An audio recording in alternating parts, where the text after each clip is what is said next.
This is lesson 7-6, volume of cones, pyramids, and spheres. Okay, so the first thing we're going to kind of talk about is slant height. So what slant height is it's this length measured along the side of a cone or a pyramid. So slant height is actually not a good thing when it's in a problem, because in all of the formulas for volume, you need regular height, not slant height. So sometimes they denote slant height with like a cursive L.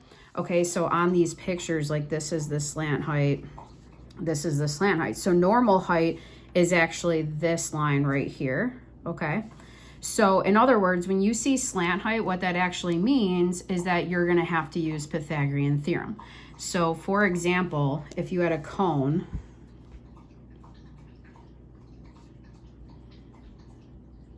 okay, and say the slant height they give you is 5, and then say they give you a radius of 3 and you need to find the regular height, you're going to do a squared plus b squared is c squared to get that height. So like that's where Pythagorean theorem would end up coming into play for a problem like slant height. So we're going to do, I think, 1 or 2 of each, and then there's 1 of each for the homework. Okay, so then the second thing I want to talk about is looking at the formulas, and I want you guys to look at the relationship between a cone and a cylinder. Okay, so I kind of wrote cylinder and prism here just so we can compare the cylinder to the cone, the prism to the pyramid. So if you guys look at the cone's formula, it's 1/3 pi r squared h. And then if you look at the cylinder, it's just pi r squared h. So what both of these formulas have in common is the cylinder's volume formula is in the cone. The only difference is that it's 1/3 of it. So if you guys look at this picture down here, if you took 3 cones of the same radius, same height, and you added their 3 volumes together, their volumes are going to add up to equal 1 cylinder of the same radius and height. So in other words, like if we melted these 3 down, put it in a bowl, melted this volume down, put it in a bowl, they would equal out. Okay, so that's where you get the 1/3 from. So the same kind of thing happens with the prism. So a pyramid's just 1/3 of what a prism's going to be. So down here at the bottom of the paper, you guys can see how if you had 3 pyramids of the same, this is what the big B is, same base area, same height, base area height. If you added 3 of them together, it would equal the volume of 1 whole prism.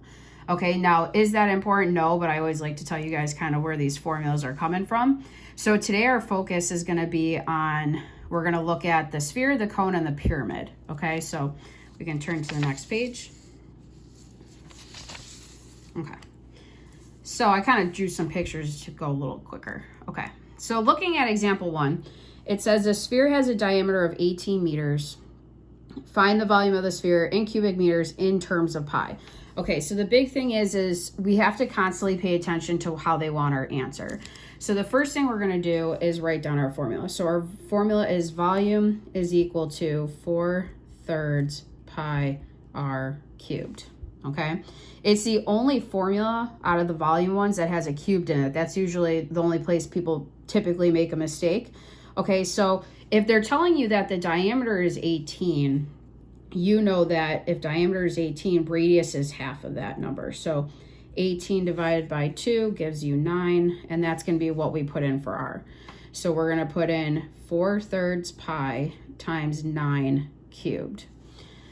Okay, and I'm going to show you guys right in the calculator here how we would type that in. Okay, so 4/3, you guys can put it right in parentheses, right like that. So then you would do times pi. Now the pi button, I don't know if you guys can see, the pi button is above the caret. So you have to press second caret to get pi. Okay, so then we have pi times 9 cubed. Now, technically, you don't really need it to be in parentheses like that. So this is if they wanted it to be rounded. So if I press enter, this is everything. Now, since they say in terms of pi, I don't want the pi included. So I'm just going to do 4/3 times 9 cubed. Okay. So if I, again, wanted it rounded to the 10th, I would be saying 3053.6. If I want to leave it in terms of pi, do you guys see how I don't have pi in my window? All I'm going to put, okay, is I'm going to say that this is 972 pi. Okay, so pi is just going to carry down into my answer. So then if I keep going, the last thing is you should try to get in the habit of putting your units in there. Okay, it's just kind of good habit. So in this case, this would be meters cubed. So that's the answer to the first one. Okay, so then looking at part B, it says the diameter of a basketball is approximately 9.5 inches and the diameter of a tennis ball is approximately 2.5 inches. The volume of the basketball is about how many times greater than the volume of the tennis ball? Okay, I'm going to slide this up. Okay, so first off, what we're going to do is we're going to kind of separate this into the basketball and the tennis ball. So to start, we're going to write the basketball formula first. Okay, so write basketball. Okay, the volume formula is still 4/3 pi r cubed. Okay, what you're going to do is find the radius of the basketball. Now, they said the diameter of it was 9.5. So if this is diameter, right, radius is half of that. So half of 9.5 gives you 4.75. So that's what I'm going to sub into this formula. 4/3 pi times 4.75 cubed. Now, it doesn't matter if you want to leave your answer in terms of pi the whole way. I just typed everything in and then kept every single decimal. So if you do 4/3 times pi times 4.75 cubed, you get 448.9205002. Okay, so you don't want to round until the end. That's kind of important with this unit. Okay, so then you're going to do the same thing, but for the tennis ball. Okay, so for the tennis ball, we have volume is equal to, again, 4/3 pi r cubed. So if we go back up to the problem, it says the diameter of the tennis ball is approximately 2.5 inches. Okay, so half of that, and I can squeeze that under there, is going to give you 1.25. So we're going to put 1.25 cubed into there. Okay, so again, you're going to type each of these terms in individually, multiply them out. You get 8.181230869. Okay. So if they want to know how many times greater the basketball's volume is than the tennis ball, all you have to do is divide those two numbers. Okay, so in other words, do the 448.9205002, divide it by 8.181230869. Okay, you get to the approximate like whole number because that's what it says whole number. You get 55 times greater, okay, which would be your answer. Okay, so then for part C, the last type of sphere question is going to be a hemisphere. So a hemisphere is a half sphere. So when you write the volume formula, there's a couple ways you can do it. The first thing, I like to just put the 1/2 right in the beginning of the formula. So I like putting a half and then putting 4/3 pi r cubed. Okay, I don't care if you guys want to find the whole volume without the 1/2 and then at the end just divide by 2. That's fine too. I just like getting it out of the way. So I'm going to do this, and then the only thing I have to plug in then is my radius. Now on this problem, okay, my radius is going to be 5 because the diameter was 10. So it's going to be pi times 5 cubed. Now if you're wondering how to put this one in, the only difference is that you put the 1/2 in the front. And again, all I'm doing to put that fraction is I'm just doing parenthesis 1 divided by 2. So that times 4/3 times pi times 5 cubed. Now again, they want this to the nearest hundredth, so that's why I'm including pi.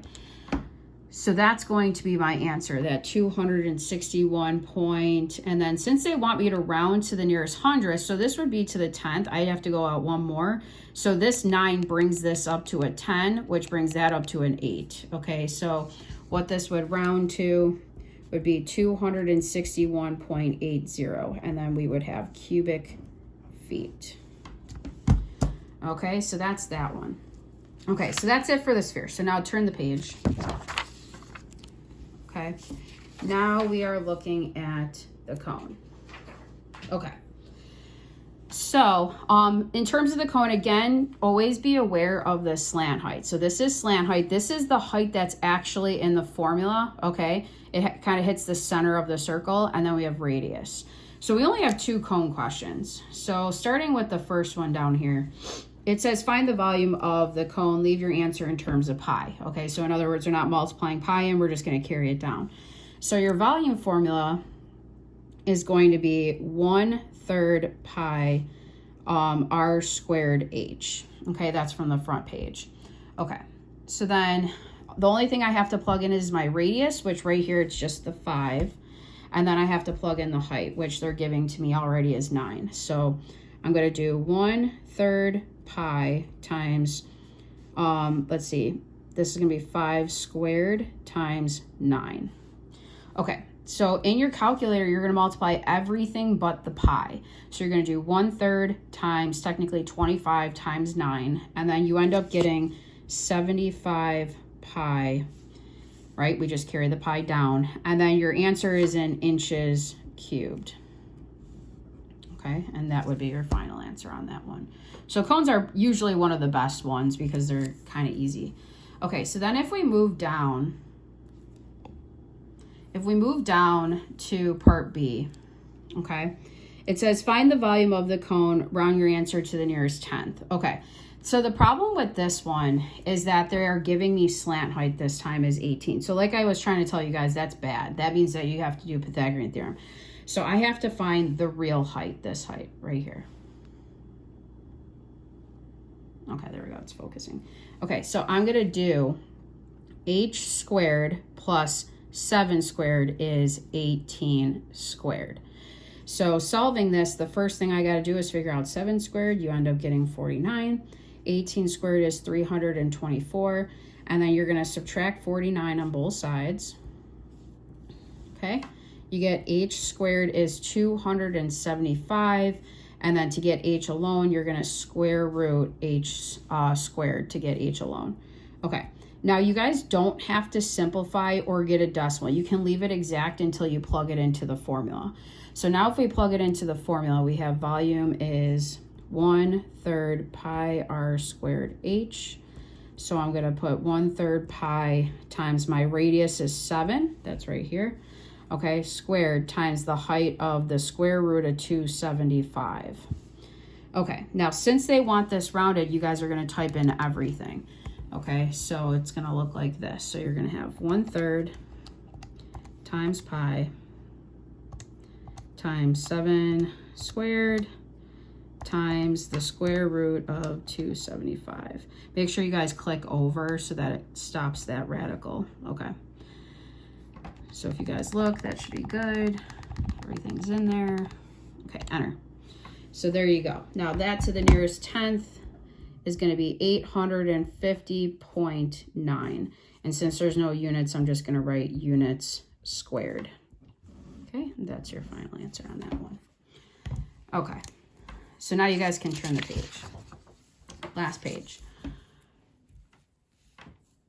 Okay, let's just set this up there. Okay, so the last page is pyramids. Now the formula for a pyramid is it's 1/3 big B times H, okay? Now for all of these though, you're gonna have to find the base first, the big B.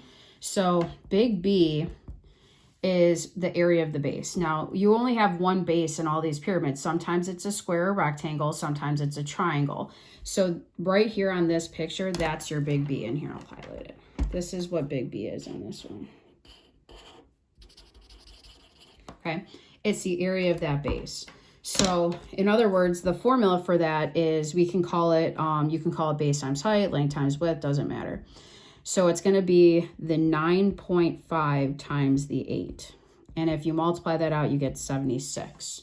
Okay, so that's the big B. Now the volume formula is 1/3 big B times H. So it's gonna be 1/3 of that base area that you found, that 76, times the height of 9. And when you guys multiply this out on your calculator, you get 228 centimeters cubed. And that's it. Okay, now again, that big B's formula is going to change. It all depends on what the base is. So if you guys look at part B, okay, your base now is this triangle down here. So it's this thing. Okay, so the formula for the area of a triangle, or what we're going to be calling big B, is a half base times height. So it's going to be 1/2, we'll call the base 15, the height 6. Okay, so a half of 6 times 15 ends up giving you 45. You guys can plug that right in. So your volume formula then is 1/3 big B times H, or 1/3 of this base area you found of 45 times 14. So you end up getting 210 feet cubed, or cubic feet. Cool? Okay, so those are the first two. So now let's look at part C.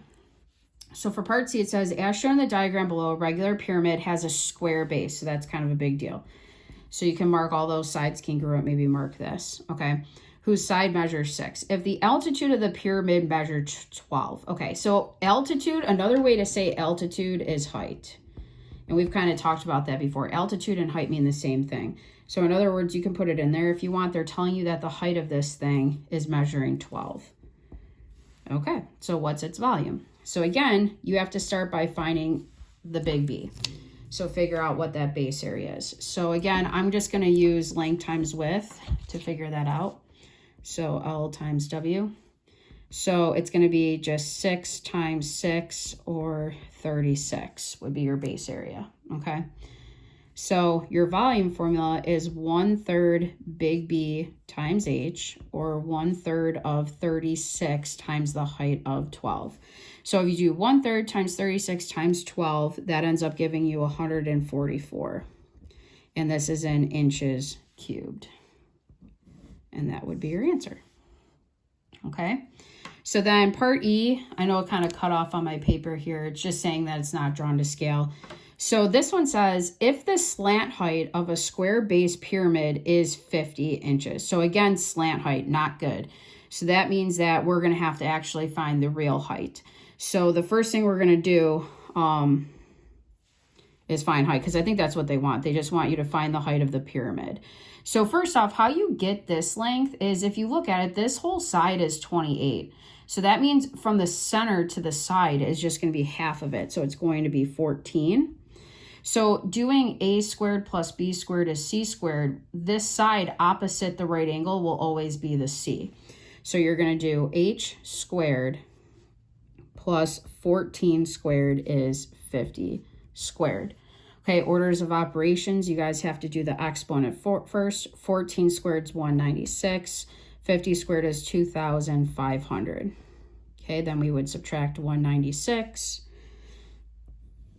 Okay, h squared is 2,304. To get h alone, you're just going to square root both sides. Okay, and then you end up getting h is equal to, that ends up actually being a perfect square. You get 48 inches. Now it's not cubed because we're just finding height. Height is one-dimensional, so it's not going to have any inches cubed. Okay, and that's it for this lesson. Thanks.